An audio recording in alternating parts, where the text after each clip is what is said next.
감사합니다.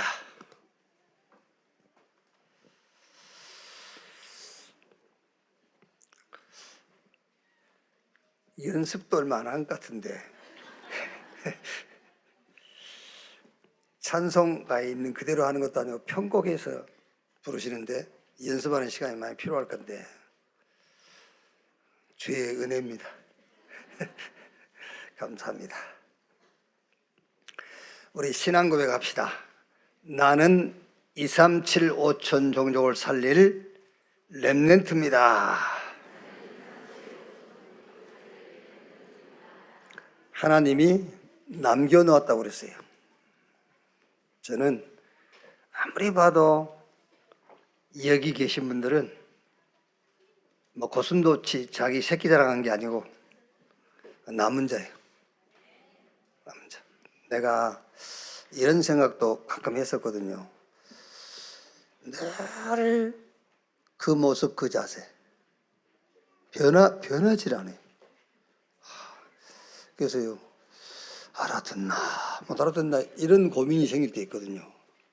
그런데도 5년 10년 계속 나온단 말이에요.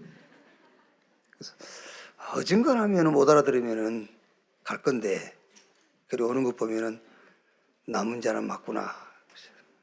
여러분은 하나님이 남겨놓은 남은 자입니다. 뭐 하라고? 237,5천 종족 살리라고. 대개 학교에 그 한 반에 한 40명 정도 있잖아요. 없어요? 30명? 20명? 우리 때는 50명씩이거든요. 네. 일단 이제 20명 한 반이라 해도요, 거기서 자, 공부하는 학생은 10%예요. 그러니까 나머지 90%는 필요해요. 그래야 학교가 운영이 돼.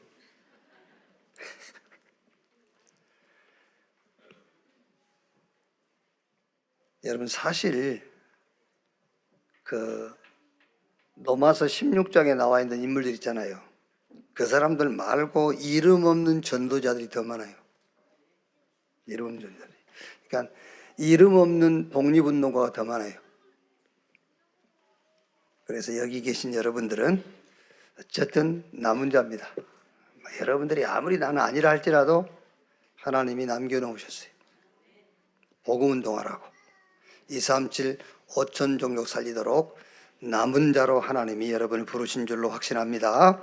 사도행전 21장 보겠습니다. 21장 1절에서 14절까지 말씀입니다. 한 절씩 교독하겠습니다. 우리가 그들을 작별하고 배를 타고 바로 고수로 가서 이튿날 로도에 이르러 거기서부터 바다로 가서 베니게로 건너가는 배를 만나서 타고 가다가 구부로를 바라보고 이를 왼편에 두고 수리아로 항해하여 두로에서 상륙하니 거기서 배의 짐을 풀려 하밀러라. 제자들을 찾아 거기서 이레를 머물더니 그 제자들이 성령의 감동으로 바울더러 예루살렘에 들어가지 말라 하더라. 이 여러 날을 지낸 후 우리가 떠나갈새 그들이 다 그 처자와 함께 성문 밖까지 전속하거늘 우리가 바닷가에서 무릎을 꿇어 기도하고 서로 작별한 후 우리는 배에 오르고 그들은 집으로 돌아가니라. 두로를 떠나 항해를 다 마치고 돌레마이에 이르러 형제들에게 안부를 묻고 그들과 함께 하루를 있다가 이튿날 떠나 가이사랴에 이르러 7 집사 중 하나인 전도자 빌립의 집에 들어가서 머무르니라. 그에게 딸 넷이 있으니 처녀로 애언하는 자라. 여러 날 머물러 있더니 아가보라 하는 한 선지자가 유대로부터 내려와 우리에게 와서 바울의 띠를 가져다가 자기 수족을 잡아매고 말하기를 성령이 말씀하시되 예루살렘에서 유대인들이 이같이 이 띠임자를 결박하여 이방인의 손에 넘겨주리라 하거늘 우리가 그 말을 듣고 그곳 사람들과 더불어 바울에게 예루살렘으로 올라가지 말라 권하니 2절 같이 읽겠습니다. 바울이 대답하되 여러분이 어찌하여 울어 내 마음을 상하게 하느냐. 나는 주 예수의 이름을 위하여 결박당할 뿐 아니라 예루살렘에서 죽을 것도 각오하였노라 하니 그가 고난을 받지 아니하므로 우리가 주의 뜻대로 이루어지니이다 하고 그쳤더라. 아멘. 주 예수의 이름을 위하여, 이런 제목으로 말씀을 나누겠습니다. 우리 신앙생활은 그 싸움입니다. 싸움인데 뭔가 목표를 세우고 도전하는 그런 싸움이 아니라 영적 싸움이에요. 에베소 6장 10절 20절에 우리의 씨름은 혈과 육에 대한 것이 아니요 정사와 권세와 이 세상 어둠의 주관자 하늘에 있는 악의 영들에 대함이라. 그러니까 학벌이 좋으면 좋습니다, 여러분. 많은 세상 지식을 가지고 있으면 좋은 거예요. 좋은 거지만은 그거 가지고 신앙생활을 하는 건 아니에요. 여러분, 가난한 것보다는 부유한 게 좋아요. 편리하잖아요. 불편합니다, 여러분. 가난하면은요. 병든 것보다는 건강한 게 더 좋아요.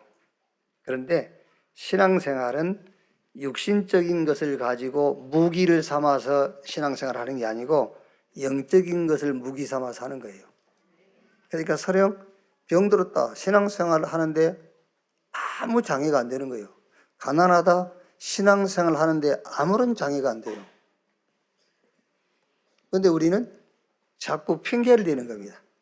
없어서 신앙생활 하기 어렵다. 그거는 핑계예요. 영적 싸움이잖아요. 어린아이든 노인이든 연령에도 아무 관계가 없어요.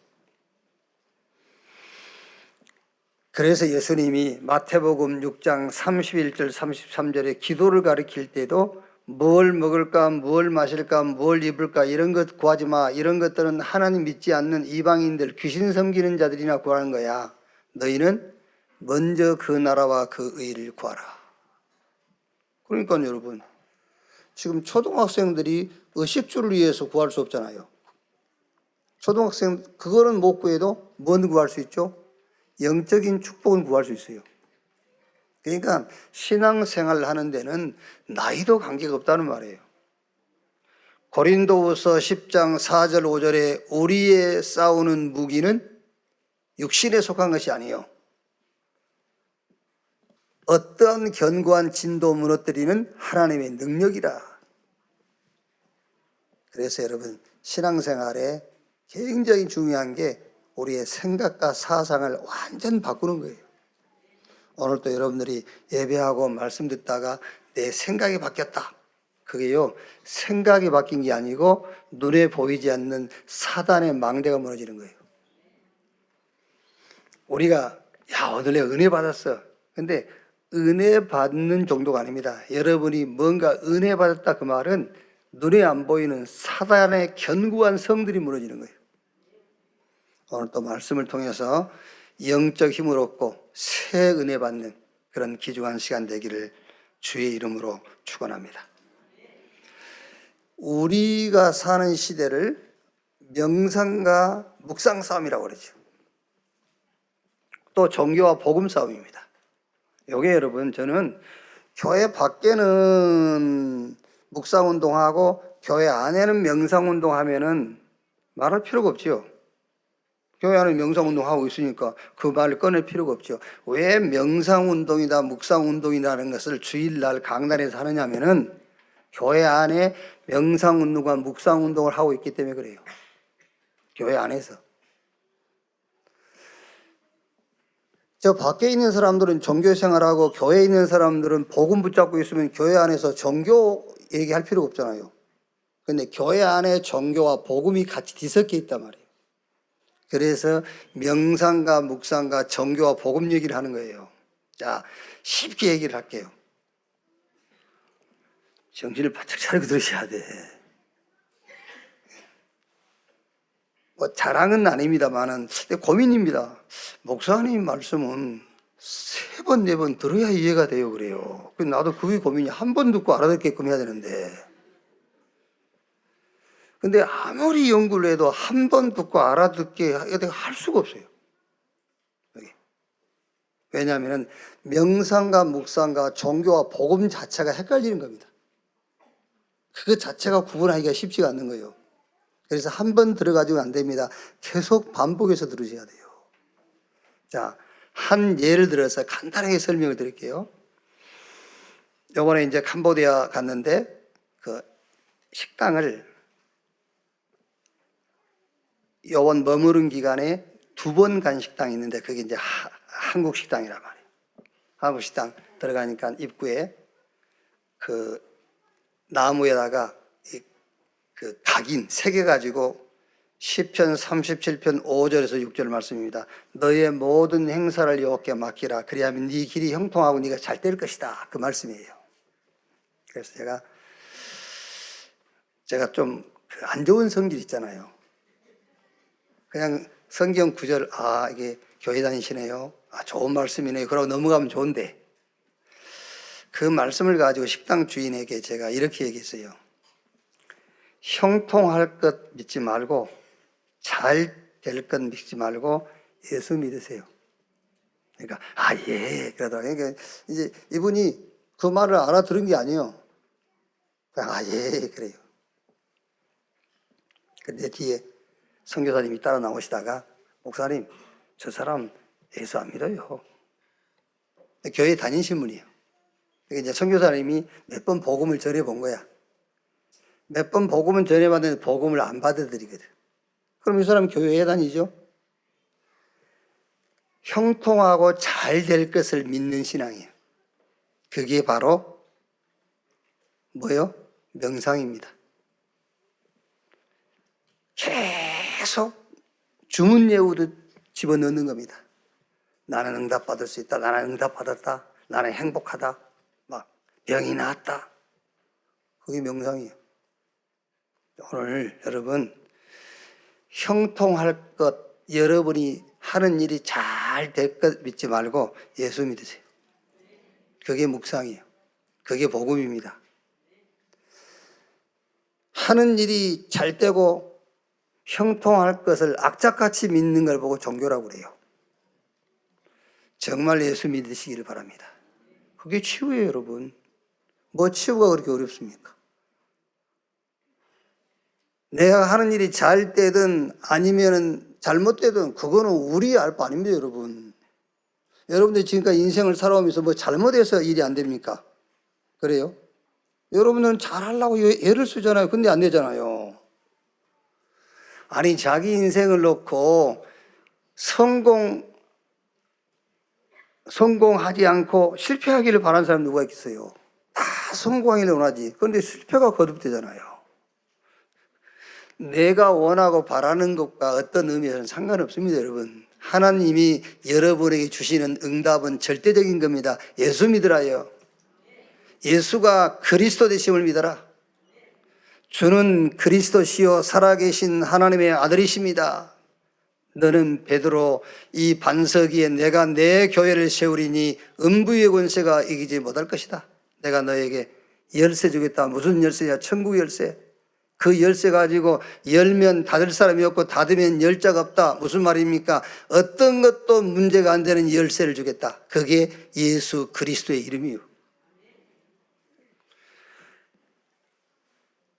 이제 우리 요번에 이제 선교 캠프에 한 50명 목사님들이 이제 같이 동행을 했어요. 선교 현지도 가보고 현지 교회도 가보고. 저는 그 선교지에 가면은 진짜 선교사님들이 존경스럽더라고요. 특히 이제 더운 나라에 가면은요. 미국 같은 데는 어쩔 때는 미국서 한 달만 좀 살아봤으면 좋겠다 이런 생각이 들기도 해요. 근데 더운 지역 가면은요, 막 비행기 시간표를 땡겨서 나오고 싶어요. 거기다가 또 후진국들 가보세요. 매연에다가 악취에다가 덥지. 그래 이제 유 목사님은 그런 말씀하시잖아요. 한국에서 잘 때 가지고 선교사로 가야지. 한국에서 하는 일마다 안 되니까 선교사로 가냐? 한국에서 잘 돼 가지고 누가 캄보디아 가겠어요? 안 그래요? 한국에서 안 되니까 캄보디아 가서 거기서 정착하는 거지. 그래서 안 되는 것도 하나님의 절대적인 계획이요. 그렇습니까, 여러분? 우리가 그렇다니까. 나이 먹어서 가면 되겠냐? 젊어서 누가 아프리카 가겠어요? 한국에서 이제 은퇴하고 그러고 가는 거지. 그러니까 나이도 다 하나님 우리 응답의 계산 속에 다 집어놨어. 하나님이요. 근데 이 목사님들이 그 선교지 현지의 큰 어려운 걸 보고 그동안에 우리가 지금 캄보디아 선교를 10년 이상을 했지 않습니까? 10년 이상을. 근데 10년 이상을 노예에서 선교를 했는데 노예 싹 합친 거다고 우리가 하나 교회 안 가도 비교가 안 돼. 그만큼 관심이 없어. 그런데 이번에 가가지고요, 여러 목사님들이 이제 같이 선교에 이제 협력해야 되겠다고. 그럼 이제 선교비를 한 달에 얼마씩이라도 우리도 하겠다고. 그래서 제가 조심스럽게 얘기해서 조심스럽게, 목사님, 선교지에 와서 선교사의 형편을 보고 선교 결단하면 안 돼요. 성경에 선교하라고 했잖아요. 성경에서 선교의 응답을 받아야지. 선교를 언약으로 잡으셔야 돼. 선교 현장에 와서 선교사가 어려운 것 보고 선교하겠다, 그거는 몇 년 못 가는 겁니다. 아, 정말 선교사 어렵구나, 내가 도와야지. 내가 어려워지면 선교비 끊어요. 목사님, 언약으로 선교를 발견해야 됩니다. 하나님 말씀 속에서 선교를 찾으세요. 그래야 내가 굶어도 선교하는 거예요. 그게 종교와 복음의 차이다, 그 말이에요. 그렇게 치유받아야 돼요, 여러분. 환경, 상황, 내 조건 따라가는 것이 아니라 하나님의 언약, 약속을 따라가는 것입니다. 그것이 신앙생활의 치유예요, 여러분. 저는 진짜로 잘 하지는 못하지만은 진짜 복음만 전하다 갔으면 좋겠다, 그런 생각이 들어요. 아무 동기 갖지 말고 딱 복음만 전하다 가면 좋겠다. 지난주에 제가 집안일 하는 사람과 동네 일을 하는 사람과 응답은 다르다. 내 집 일을 하고 동네 일하고 읍내 일하고 나라 일하는 사람의 응답은 다르다. 그러니까 여러분들이 이해가 잘 됐죠? 나 회개했다니까, 진짜 한 주가. 그렇게 해서 여러분들이 헌신이 이해가 되면 이건 슬픈 일입니다. 복음 들어서 이해가 돼야 돼요. 그래서 제가요, 이번 한 주간 동안 하나님, 복음만 전하다 가고 싶습니다. 복음만 전하게 해주십시오. 복음 하나 가지고 성도들이 모든 것을 다 깨달을 수 있도록. 아시겠어요? 예. 제가 여러분을 설득시켜가지고 막 인본주의 쓰고 이해를 시켜가지고 이해가 됐다. 지난주 이해되신 분들 꽤 있지요? 그러네. 우리 집안일 하는 것보다는 교회 일 하는 것이 하나님 더 기뻐하시겠네. 이해가 됐어요. 응답이 다르겠죠. 우리 집 일하고 동네 일하고 저 읍내 일하고 나라 일 하는 사람과 응답이 다를 거 아닙니까? 그렇게 내가 설득을 시키고 이해를 시키려 했다니까. 틀린 거예요. 복음 들어서 깨달아져야 돼요. 그렇지 않습니까, 여러분? 그게 묵상과 명상이고 그게 복음과 종교의 차이라니까요. 우리가 복음 가지고 장사합니까? 가룟 유다처럼 예수님 넘겨줄 것이니까 얼마나 주겠습니까? 예수가 그리스도인데, 그렇죠? 내가 예수 믿어줄 것이니까 뭐 주실랍니까? 뭘 줘요? 예수가 그리스도인데. 돈으로 살 수만 있다면 내 재산을 다 팔아서라도 예수가 그리스도라는 그 메시지를 사야 되잖아요.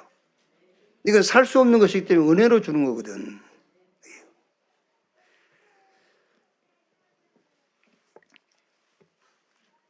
뭐 이제 주로 장시간 비행기를 타면은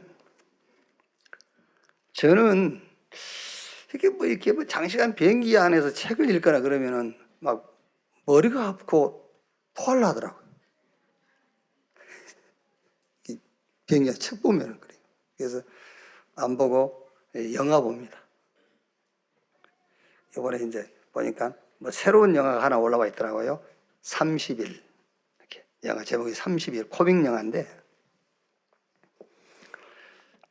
한 이제 남녀가 막 극적으로 양가 막 부모들이 결혼을 반대하고 막 서로 잘 안 맞는데 극적으로 결혼에 성공해요. 그래가지고 이제 행복하게 살아야 되는데 그들의 결혼 생활은 결국 이제 파탄에 이르고 이혼하기로 결심을 해요. 30일 후에 우리가 이혼하자. 그래서 30일에 영화 제목이 30일 후에 이혼하자. 그런데 교통사고를 당해가지고 두 사람이 동시에 기억상실이 와버려요. 두 사람이 같이 기억상실이 왔어요. 그러니까 이제 과거가 기억이 안 나는 겁니다. 이혼하려고 했던 조건들이 기억이 안 나는 거예요. 그래가지고 이제 그 영화는 해피엔딩으로 이혼하지 않는 걸로 이제 이렇게 이제 끝이 나는데 기억상실이 와버리니까. 여러분, 사실 우리가 하나님 만났다. 예수가 그리스도라는 믿음이 생겼다. 하나님의 나라를 우리가 하나님으로부터 받았다. 이거는 사단 입장에서는 대형사고예요. 그렇죠. 엄청난 겁니다, 여러분.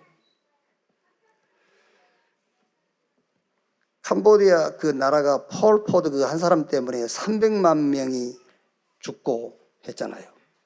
그리고 지금 이제 훈센이 거의 40년간을 독재하다시피 하고 있는데 자기 아들에게 이제 나라를 넘겨줄 그런 그 수순을 밟고 있어요. 그래서 이제 어느 목사님이 이러더라고요. 참 100억만 유산으로 받아도 어마어마한 건데 나라를 넘겨받는답니다.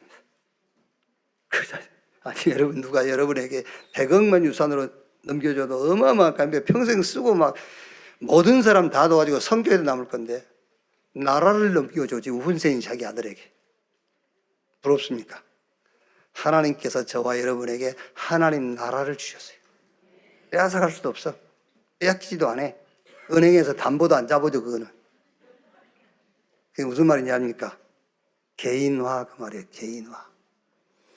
하나님의 나라 어마어마한 겁니다. 이 하나님의 나라 내가 내 자녀에게 주고 싶어도 못 줘요. 하나님의 나라는 개인화예요. 개인화. 내가 여러분들에게 하나님께서 이 하나님의 나라를 우리에게 주셨다는 것은 말할 수 있지만 아무리 저하고 가까우고 마음이 통한 사람이라 할지라도 하나님의 나라를 제가 줄 수는 없어요. 왜? 하나님 나라는 개인화입니다. 그래서 예수님께서 기도할 때마다 하나님 나라에 임하옵시면 하고 기도하고 40일 동안 하나님의 나라의 일을 계속해서 말씀하신 거예요. 우리가 하나님 믿는다, 하나님 만났다, 예수가 그리스도라는 신앙을 고백한다, 하나님 나라를 선물로 받았다, 대형사고예요. 그래서 예수님께서 요한복음 19장 30절에 내가 다 이루었다 그랬어요. 그런즉 누구든지 그리스도 안에 있으면 새로운 피조물, 이전 것은 지나갔으니 보라 새 것이 되었도다. 바울은 내가 산 것이 아니라 내 안에 그리스도께서 사신 것이다. 그리스도 예수 안에 있는 자에게 결코 정죄함이 없나니 이는 그리스도 예수 안에 있는 생명의 성령의 법이 죄와 사망의 법에서 너희를 해방했습니다. 법적으로 끝냈어요. 사망에서 생명으로 옮겼느니라. 죄가 우리를 주장하지 못하리니 이는 우리가 법 아래 있지 않고 은혜 아래 있음이니라. 여러분, 종교에서 벗어나서 생명으로, 하나님의 생명으로 들어가는 여러분 되시기를 바랍니다. 비슷하다니까 여러분. 명상이나 묵상이나 비슷해요.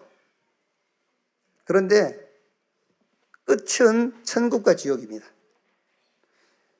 명상은 내가 필요한 것을 구하는 거예요. 그거는 내가 만든 하나님이에요. 지금 잘못하면 내가 하나님 믿는다고 하면서 내가 만든 그 하나님을 믿고 있다니까요. 내가 만들어놨어 하나님 그러고 내가 원하는 대로 해주는 하나님. 그게 아닙니다, 여러분. 하나님이 보실 때 내게 필요한 것을 주시는 하나님이에요. 거기에 스스로 계신 하나님입니다. 우리의 요구에 응하지 않아요. 우리가 목표 세우고 도전한다고 흔들리는 하나님이 아닙니다. 우리에게 절대 필요한 것을 준비하시고 그것을 우리에게 구하게 하시고 그것을 주시는 하나님이에요. 그래서 다윗은 여호와는 나의 목자시니 내게 부족함이 없으리로다. 바울이 나의 하나님이 그리스도 예수 안에서 그 영광 가운데 그 풍성한 대로 너의 모든 쓸 것을 채우시리라 그랬어요. 하나님 우리를 구원했지 않습니까? 구원하고 구원받는 순간에 저와 여러분의 사실 기도 제목은 없는 겁니다. 이제 내 개인적인 기도 제목은 필요가 없는 거예요. 하나님 우리를 구원하셨지 않습니까? 성삼위 하나님 우리와 함께 하나님의 계획을 놓고 기도 제목이 필요한 것이지 내 개인적인 기도 제목은 필요가 없다. 아멘. 시간도 없는데 여러분이 기도하실 때 막 응답되지도 않을 기도를 왜 합니까? 그렇지 않습니까, 여러분? 그거 헛일이라는 그거 헛일. 주님이 내게 필요한 것을 너무너무 잘 알고 계시기 때문에 우리에게 주시겠다고 약속한 게 있어요. 그것을 구하면 돼요. 먼저 그 나라와 그 의를 구하라. 그리하면 이 모든 것을 너에게 더하시리라. 여러분 쉽게 하세요. 성삼위 하나님이 우리와 함께하겠다고 약속했기 때문에 그게 절대 우리에게 필요한 거잖아요. 그걸 구하세요. 하나님, 오늘도 내가 가는 곳에 하는 모든 일에 성령으로 영으로 함께 역사해 주옵소서. 내 영혼과 생명과 나의 삶 속에 함께 역사해 주옵소서. 그것만 기도해도 돼요. 그것만 기도해도 돼요. 나는 부족하지만, 나는 모자라지만 하나님의 절대 계획 세계복음화, 이 세계복음화에 헌신되고 쓰임받는 자리에 있게 해 주옵소서. 그것만 기도해도 되잖아요. 어떻게 하든지 하나님 내가 후대 키워서 렘넌트 키워서 2, 3, 7, 5천 종족 살리는 자리에 서게 하옵소서. 네? 자, 오늘 소론이 좀 많았습니다. 말씀을 봅시다. 자, 사도행전 19장 21절 다시 한번 우리가 보면은요. 19장 21절에 이 일이 있은 후에 바울이 마게도냐와 아가야를 거쳐 예루살렘에 가기로 작정하여 이르되 내가 거기 갔다가 후에 로마도 보아야 하리라 하고.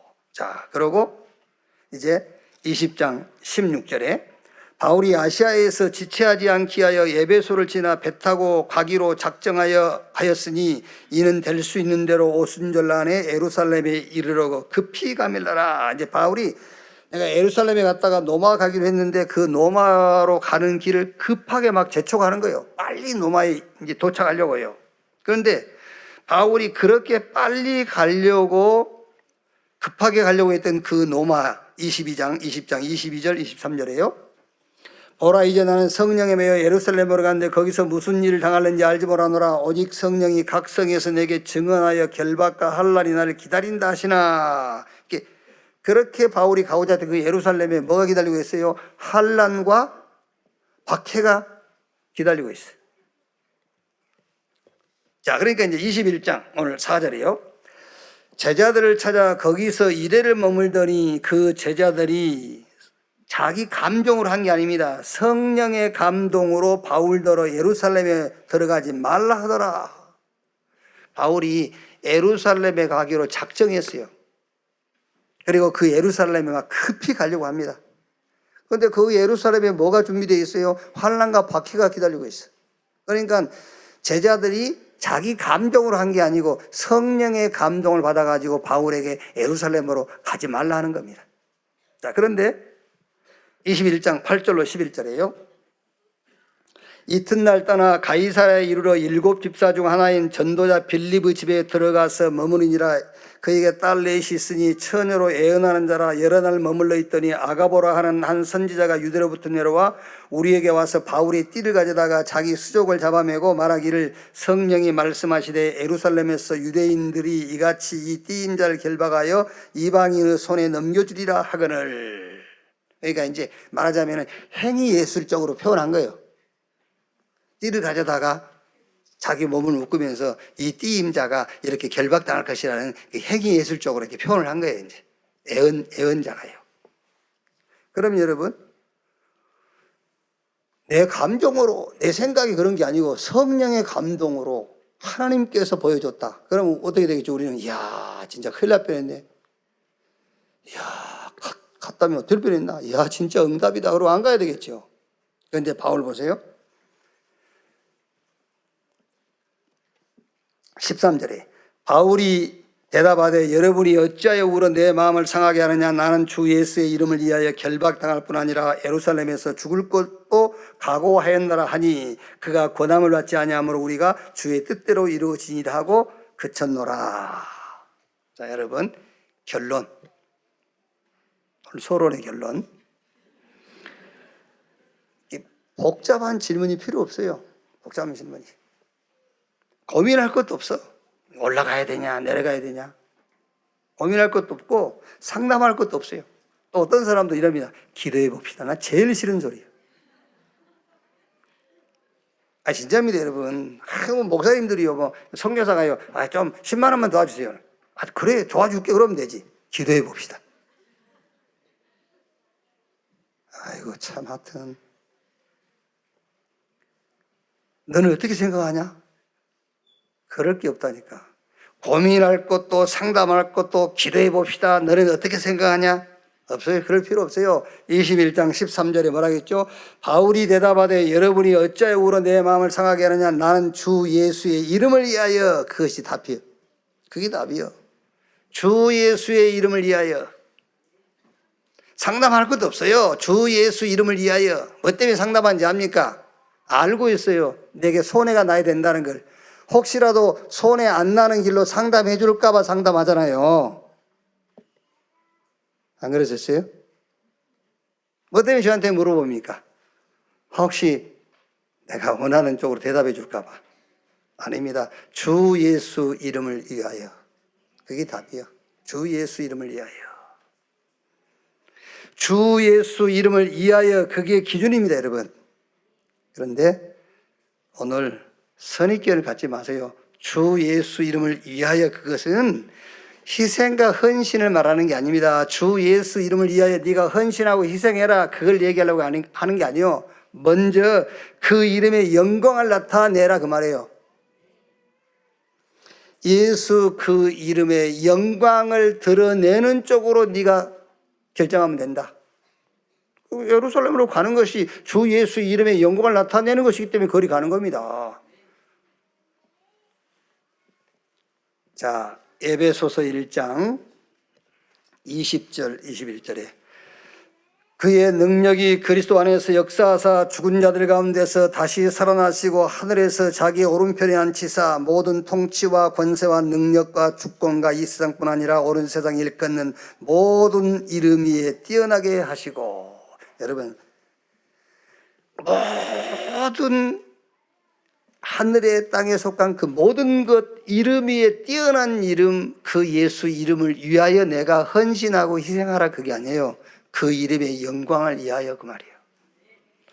뭐 예수님이 여러분 우리에게 헌신받고 희생당해서 당신이 이루고자 하는 그 일을 이룰 일이 뭐 있습니까, 여러분? 하나님이 그 어마어마한 이름의 영광을 위하여 살라 그 말이에요. 빌립보서 2장 9절 10절에요. 이러므로 하나님이 그를 지극히 높여 모든 이름 위에 뛰어난 이름을 주사 하늘에 있는 자들과 땅에 있는 자들과 땅 아래에 있는 자들도 모든 무릎을 예수 이름에 꿇게 하시고 모든 입으로 예수 그리스도를 주라 시인하여 하나님 아버지께 영광을 돌리게 하셨느니라. 그러니까 예수 이름을 위하여 그러니까는 뭐 헌신해라 희생해라 그러는 건 줄로 착각하지 마시고 예수 그 어마어마한 이름의 영광을 위하여 결단하면 돼요. 예수님께서 마태복음 6장 9절에 기도 가르칠 때에 그러므로 너희는 이렇게 기도하라. 하늘에 계신 우리 아버지 이름이 거룩히 여김을 받으시오며. 요한복음 16장 24절에 너희가 지금까지 내 이름으로 아무것도 구하지 아니하였으나 구하라. 그리하면 받으리니 너희의 기쁨이 충만하리라. 예수님께서 이제부터 내 이름으로 기도해라. 무슨 말이죠? 그 전까지는 짐승 잡아다가 제사했다니까요. 구약시대에. 이제부터는 제사할 거 없어 그 말이에요. 지금부터는 내 이름으로 구해라. 하늘과 땅의 권세를 가진 그 이름, 모든 이름이 그 발 아래 무릎을 꿇는 이름, 그 이름으로 기도해라. 그래서 그걸 붙잡고 베드로가 사도행전 3장에 은과 금은 내게 없거니와 내게 있는 건 네게 주노니 나사렛 예수 그리스도 이름으로 걸어라 그러죠.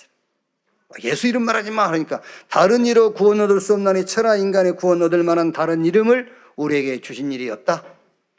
누가복음 10장 17절에 저는요 이 말씀이 마음에 확 와닿더라고요. 70인이 현장 갔다 돌아와서 예수님께 보고하는 겁니다. 현장 보고. 그 보고 내용이 이래요. 주여 주의 이름이면 그랬어요. 주여 주의 이름이면 귀신들이 우리에게 항복하더이다.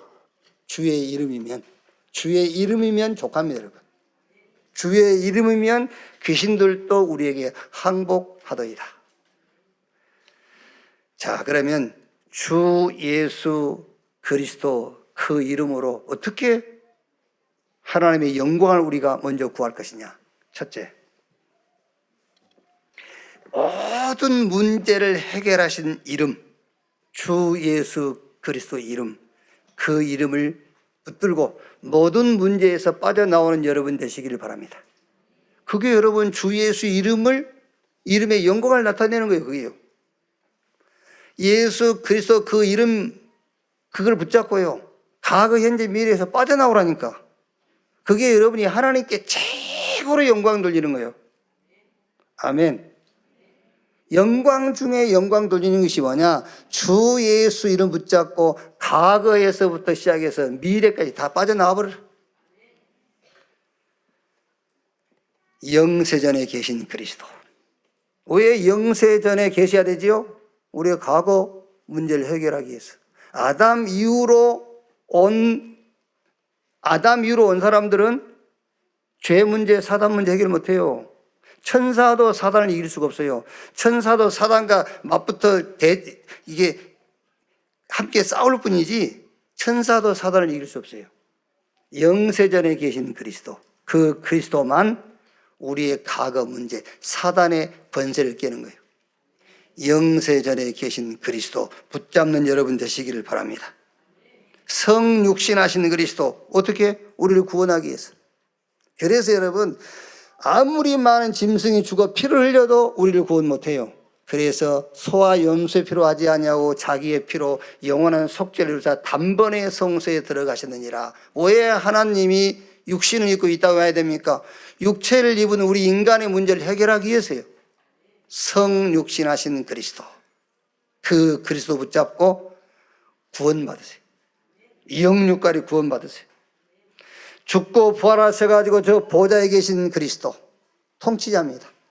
모든 만물을 움직이시는 통치자. 그래서 예수 이름으로 기도하면 돼요.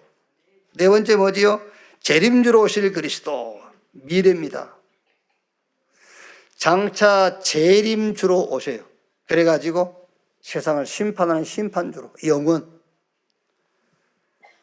주 예수 이름, 영세전에 계시고 성육신하시고 부활하셔서 지금 보좌에 앉아 계시고 장차 재림주로 심판주로 오실 예수 붙잡고 과거에서 영원까지 해결받는 여러분 되시기를 주의 이름으로 축원합니다.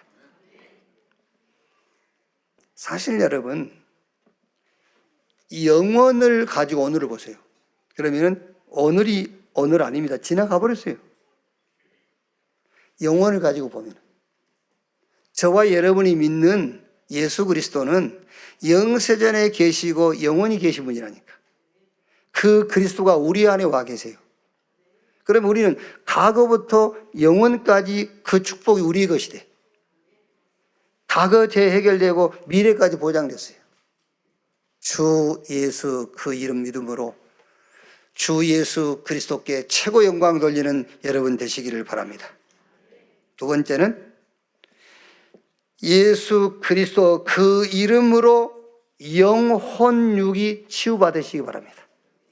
이사야 53장 3절 5절에 그가 찔림은 우리 허물을 인하며 그가 상함은 우리의 죄악을 인함이라. 그가 징계를 받음으로 우리가 평안을 누리고 저가 채찍에 맞음으로 우리가 나음을 입었도다.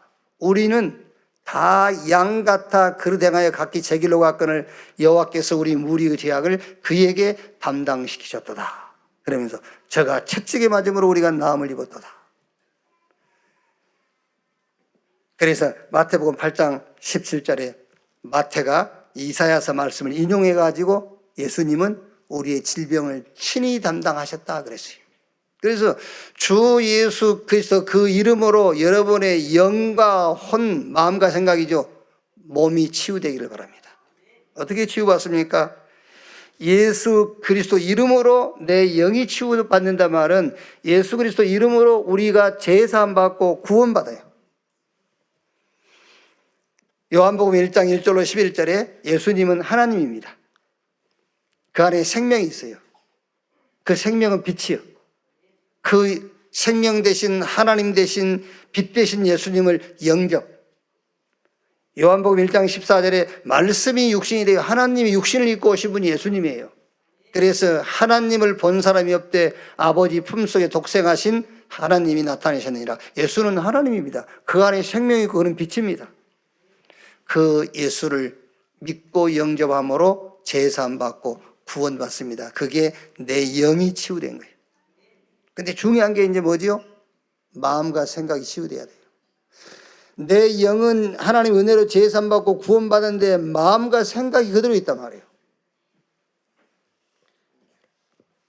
자, 예수 그리스도의 말씀으로 말하자면 예수 그리스도의 가르침으로 마음과 생각이 치유돼야 됩니다. 그게 무슨 말입니까? 기준이 바뀌지 않는 이상 생각과 마음은 치유되지 않습니다. 기준을 바꾸세요.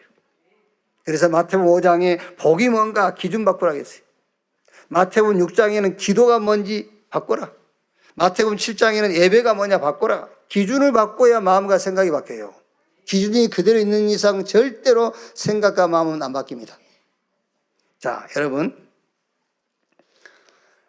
창세기 3장 1절 5절에 사단이 첫사람 아담 찾아와가지고 이거 먹으면 너희 눈이 밝아져서 네가 하나님처럼 될 거야.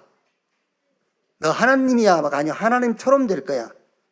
거기에 가장 중요한 게 뭔지 아십니까? 너도 이제 너만의 기준이 이제 만들어져, 그 말이에요.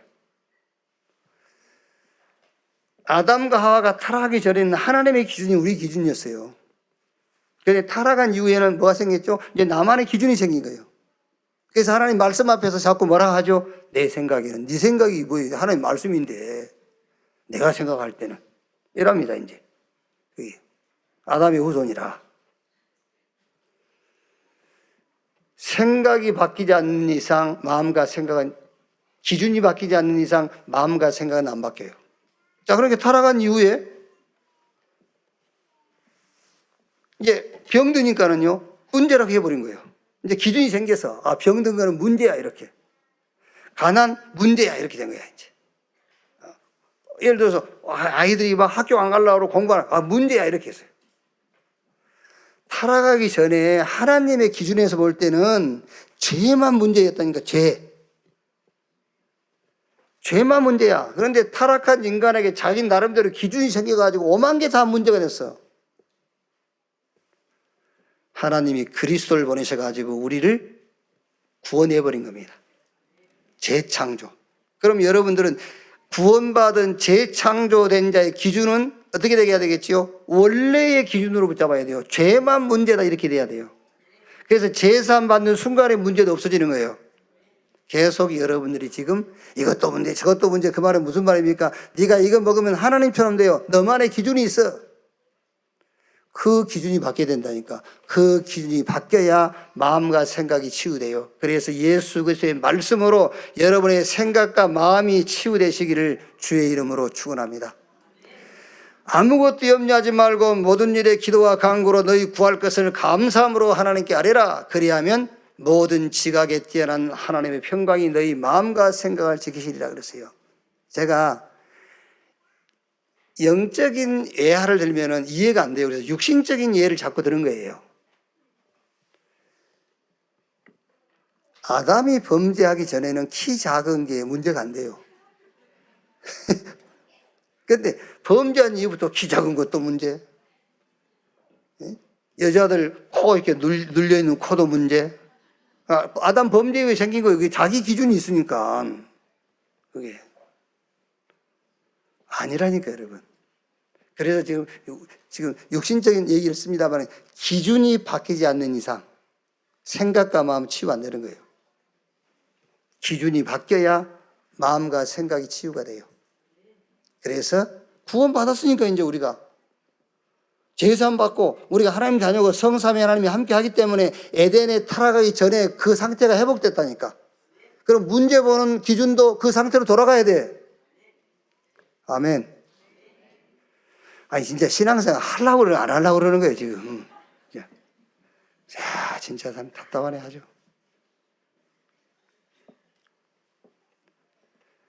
다 보인다니까. 다 보여. 기준 안 바뀌면 마음 생각 안 바뀝니다, 여러분. 마음 생각 바뀌지 않는 이상 제사 안 받고 구원 받았어도 신앙생활 하고 내 그 실제 생활하고 안 맞아요. 갈등은 계속돼요. 계속. 하나님의 은혜로 구원받고 성삼위 하나님이 함께하는 자, 제사받고 구원받은 자 됐으니 원래의 기준으로 돌아가세요. 뭐만 문제다? 죄만 문제다. 내 제사함을 받았느니라. 인자가 온 것은 섬김받으러 온 것이 아니요 섬기려 하고 많은 사람을 위한 대속제물로 죽기 위해서 왔다. 그리스도께서 내 대신 죽으심으로 죄 끝났어요. 그러면은 원래 기준으로 돌아가다 보니까 뭐예요? 문제없어. 내 기준으로 보지 말라니까. 타락한 내 기준. 다시 회복된 내 기준으로 봐라. 죄만 문제야. 근데 제산 받았어. 문제없어. 로마서 6장 14절에 죄가 너희를 주장하지 못하리니 이는 너희가 법 아래 있지 않고 은혜 아래 있음이니라. 정말로 마음과 생각이 기준이 바뀜으로 치유되는 여러분 되시기를 바랍니다. 자, 세 번째 뭡니까? 예수 그리스도의 마음으로 삶과 몸을 치유해라. 이제 그리스도의 마음으로. 자, 영은 예수 그리스도 이름으로 제사받고 구원받으니까 영이 치유돼요. 마음과 생각이 굉장히 중요하단 말이에요. 이거는 예수 그리스도의 말씀 가르침으로, 말씀으로 마음과 생각을 치유해라. 예수님의 말씀으로 기준이 바뀌면 마음과 생각이 치유되는 거예요. 굉장히 중요합니다. 무릇 지키는 만한 것보다 내 마음을 지키라. 모든 생명의 근원이 이에서 남이니라. 여러분, 우리가 구원받고 제사 받았을지라도 누가 마음 상하게 해보세요. 막 기분 안 좋습니다, 여러분. 그렇죠? 기분 나쁘잖아요, 막 이게요. 구원받았는데도. 왜 그렇죠? 기준. 그래서 다윗 그렇지 않습니까? 압살롬 배신해가지고 막 이제 도망간 건 아니고 피한 거지요. 다윗이 피하지 않으면 자기 아들 압살롬이 죽어요. 왜? 다윗 곁에는 뛰어난 용사들, 무사들이 다윗 옆에 있잖아요. 그 압살롬 그 죽이는 것은 간단합니다. 그런데 다윗이 도망가는 겁니다. 자기 아들 살리려고. 근데 도망가니까요, 시므이가, 그 누굽니까? 그 시므이가 베냐민 지파거든요. 이게 사울왕이 베냐민 지파 아닙니까? 그러니까 이 바뀐 겁니다. 그러니까요. 베냐민 지파에서 유다 지파로 이제 바뀌었단 말이에요. 그러니까 베냐민 지파 사람, 시므이가 막 다윗을 향해서 욕을 하잖아요. 얼마나 기분 나쁘겠어요. 다윗이. 근데 다윗은 기준을 자기 기준으로 보는 게 아니에요. 하나님 기준으로 봤어요.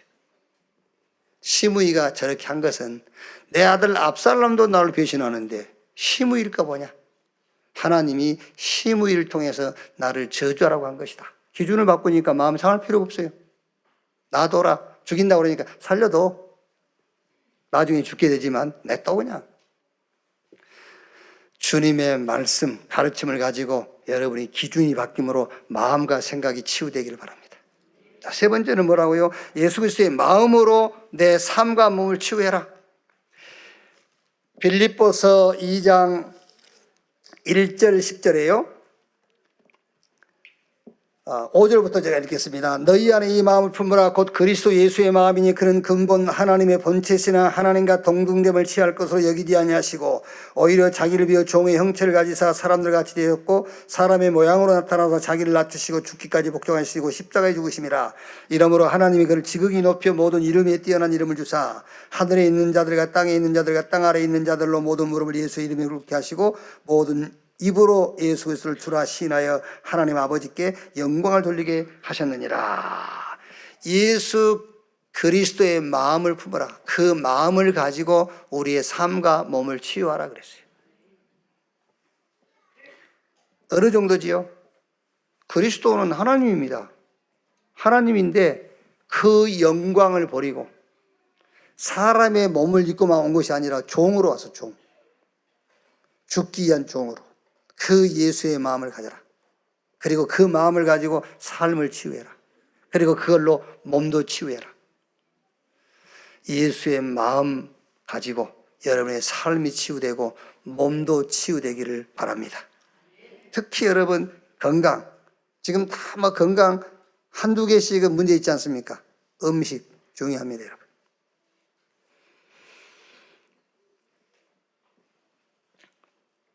저는 이걸 뭐 들어서 하는 말이 아니고 요즘 제 이제 나이쯤 되면은 가능하면은 뭐 체질 따라 다르겠습니다만은 면 종류는 안 먹는 게 좋잖아요.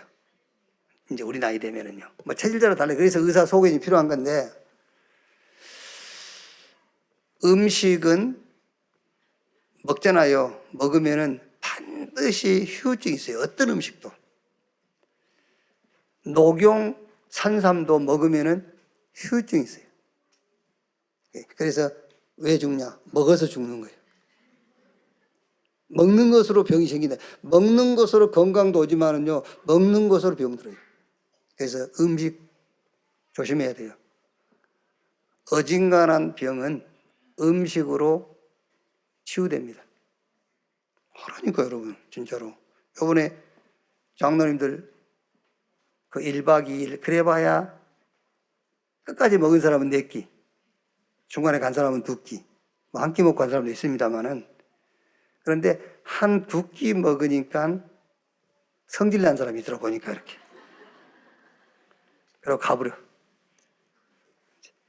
그게 당신 건강의 답이요, 그게. 자꾸 원래 먹던 그 음식을 찾는 거예요.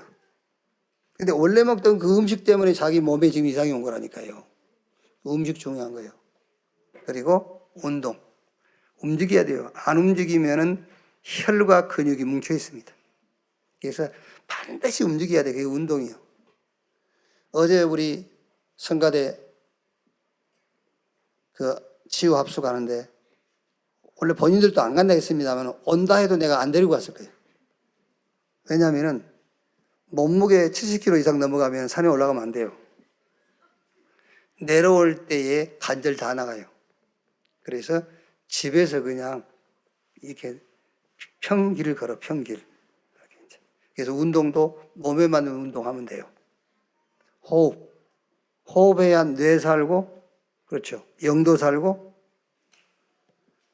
몸도 살아요. 그러면서 기도하세요. 기도. 하나님 바라보는 거예요. 이사야서 40장 말씀 보니까는 야곱아 어찌하여 네 기도를 내가 듣지 않고 어찌하여 네 소원이 나에게 전달되지 않았다고 생각하느냐. 응답이 온다 안 온다 그거 생각하지 말고 여호와를 바라봐 그랬어요. 하나님이 주시는 힘없는 시간을 가지라니까. 응답이 된다 안 된다 그런 거 생각하지도 말고 하나님을 바라보는 말씀을 깊이 묵상해서 힘없는 시간을 가져라. 그러니까 제자들이 이스라엘이 회복될 때 이때입니까? 그러니까 예수님께서요. 그 헛소리 하지 말고 성령 충만 받아 그랬잖아요. 여러분들 자꾸 그 질문을 하지 않습니까? 왜 응답이 없지? 언제 응답이 오지? 주님이 바라간지 합니까? 그 헛소리 하지 마. 그 헛생각 하지 말고 성령이 임하시면 권능받고 예루살렘, 유대, 사마리아 땅끝까지 이르러 내 증인 되리라. 여러분, 영세전에 계시고 재림주로 오셔서 세상을 심판하실 영원한 하나님, 그 예수 그리스도 이름으로 여러분의 과거에서 영원까지 치유받으세요.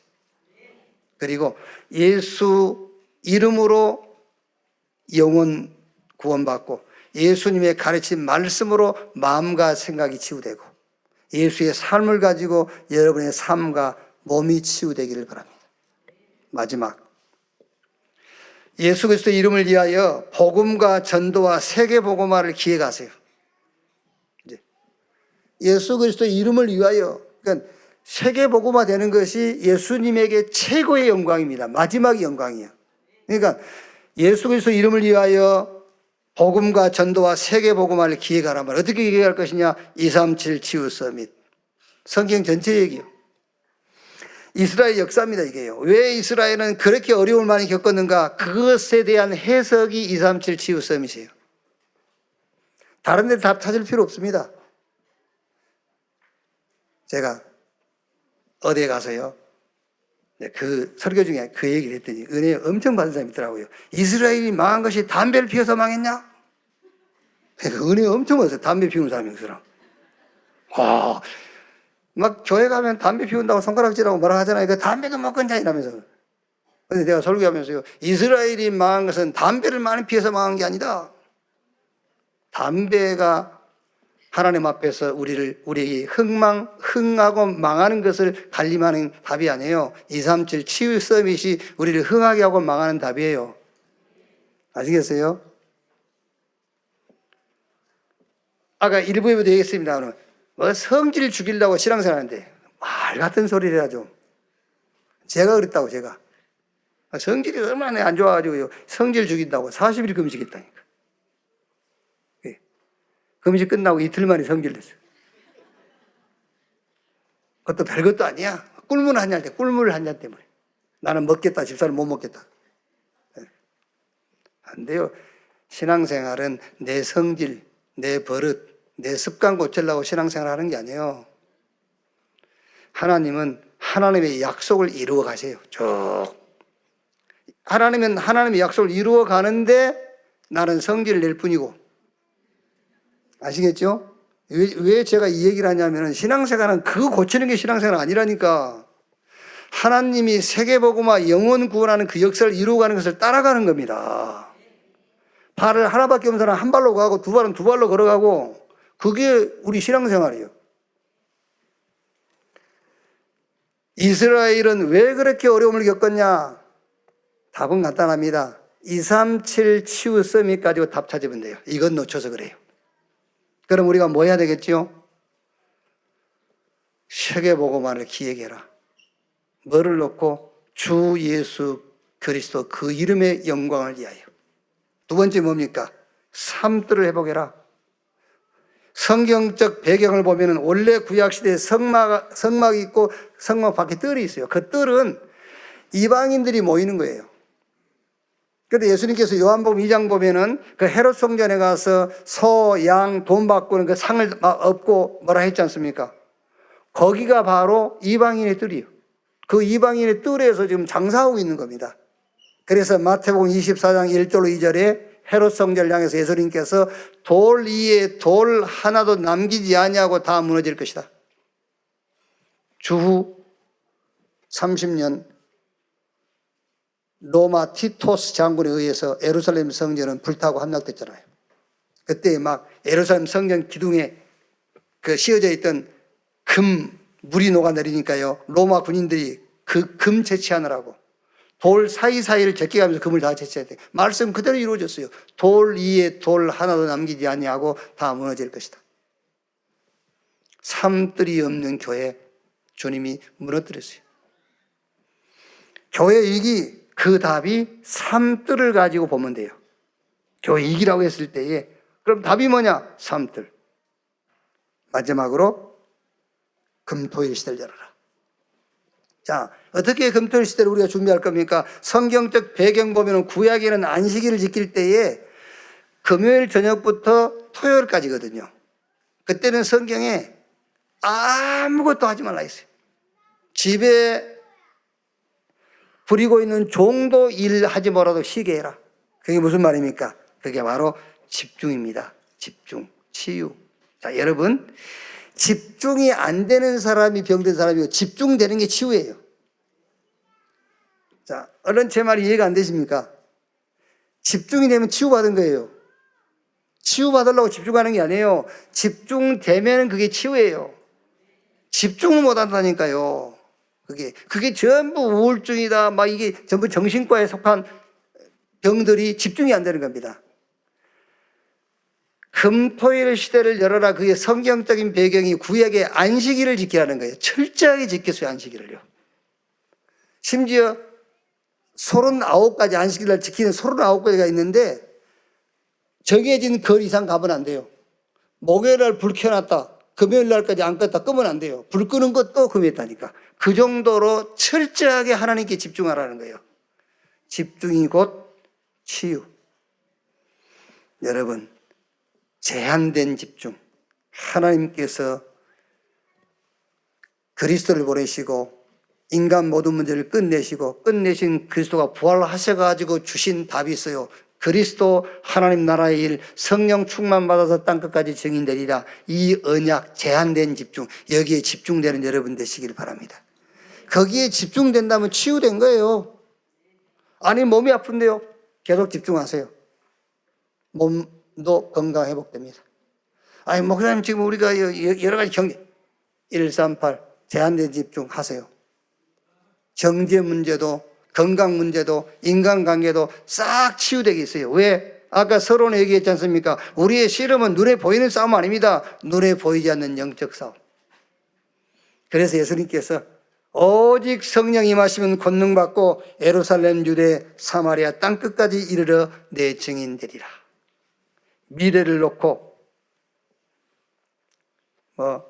어느 분 그러더라고요. 막 불금 금요일날 불금이라 불금 막 불태워버려야 되냐 막 불금 막 금요일만 되면 막 사람들 막 들뜨잖아요. 막 요즘 세대 사람들은요. 이제 토요일 일요일 노니까 금요일 저녁에 이제 불금 막 불태워야 돼. 그렇게 될 겁니다. 문화가. 그래서 금토일 시대예요. 금토일 시대. 우리 후대와 자녀를 어떻게 보호할 것이냐, 그 답이 금토일 시대예요. 교회 위기 시대에 거기에 대한 답이 삶들이에요. 유대인들은 왜 저렇게 망했지? 그게 바로 237 치유 서밋이에요. 결론 21장 15절 16절. 이 여러 날 후에 여장을 꾸려 예루살렘으로 올라갈 새에 가이사라의 몇 제자가 함께 가며 한 오랜 제자 구보로 사람 나아손을 데리고 가니 이는 우리가 그의 집에 머물려 함이라. 주 예수 이름을 위하는 일에 동행하는 자, 함께하는 자가 있다 그 말이에요. 그게 21장 15절 16절. 완전 복음되는 여러분 되시기를 바랍니다. 아무것도 문제가 안 되는 복음되면 돼요. 그리고 진짜 누리세요, 여러분. 예수는 우리의 범죄한 것 때문에 내어짐이 되고 우리를 의롭다게 해서 다시 살아나셨느니라. 예수 죽음, 예수 부활 그걸로 딱 끝낼 수 있어요. 그게 진짜 누림이에요. 지극히 선한 것을 분별해라. 여러분이 하는 모든 일에 하나님의 나라 이 마음을 확인하기를 바랍니다. 그게 지극히 선한 것을 분별하며 이번 한 주간도 말씀 붙잡고 한 주간 살아가는 여러분에게 말씀의 능력이 현장에서 확인되고 그 말씀이 성취되는 한 주간 되기를 예수의 이름으로 축원합니다. 기도하겠습니다. 하나님 감사합니다. 주 예수 이름의 영광을 드러내는 삶을 살게 하시니 감사합니다. 영세전에 계시고 영원까지 계시는 주 예수 이름을 믿음으로 우리의 과거에서 영원까지 해결받는 자리에 있게 주옵소서. 예수 이름으로 영이 구원받고 예수의 가르침으로 마음과 생각이 치유되며 예수의 삶을 통해서 우리의 삶과 몸이 치유되게 해 주옵소서.